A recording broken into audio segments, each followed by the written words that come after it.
साताऱ्यातील फलटण येथील शेतकरी रमेश आडसूळ यांनी पारंपरिक शेतीला बगल देत पिकाची लागवड केली। लागवडीतून तब्बल एकरी 45 टनांचं विक्रमी उत्पादन काढून शेतकऱ्यांच्या पुढे आदर्श निर्माण केला। लोणंद येथील मयूर ॲग्रो इंडस्ट्रीचे मालक रमेश आडसूळ यांनी आले पिकासाठी संपूर्ण ठिबक सिंचन पद्धतीचा वापर केला। आडसूळ यांनी नायगावचे प्रगतिशील शेतकरी बाबासो नेवसे यांच्या सल्ल्यानुसार आले पिकाच्या लागवडीसाठी निवड केली, तर अमोल ॲग्रोचे मालक मोहन फाळके, लोणंद येथील सोमेश्वर कृषी सेवा केंद्राचे सोमनाथ लकडे यांचे पीक मार्गदर्शन मिळाले। पिकासाठी मार्गदर्शन मिळाले। एकाच पिकाच्या लागवडीवर अवलंबून न राहता पीक पद्धतीत विविधता आणण्याचे धोरण रमेश आडसूळ यांनी अवलंबलेत। शेतात केळी, पपई, आंबा, सफरचंद या फळबागाची लागवड केली। योग्य प्रकारे शेती केल्यास ती निश्चितपणे परवडते, हेच रमेश आडसूळ यांनी या ठिकाणी दाखवून दिले।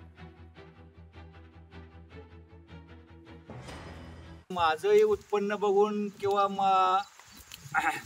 आल्याचं पीक बघून काही लोकांना याच्यामध्ये आता इंटरेस्ट जाणवू लागलाय आणि त्यांना त्या पिकाकडं वळण्याचं आता नियोजित केलेलं आहे आणि त्यांनाही मी त्या पद्धतीनं मार्गदर्शन करण्यास तयार आहे आणि त्यांची प्रगती चांगल्या पद्धतीनं हो आणि पिकंही चांगल्या पद्धतीनं कशी येतील याचंही मी त्यांना त्या पद्धतीनं नियोजन सांगायला तयार आहे। फक्त त्याचा जास्तीत जास्त लोकांना त्याचा फायदा घ्यावा आणि त्या आले या पिकाकडे त्यांना जास्तीत जास्त लक्ष द्यावं आणि वळवावं। आडसूळ शेटनी कमीत कमी एकरमध्ये 1 एकरामध्ये 50 टन उत्पन्न घेतलेलं आहे।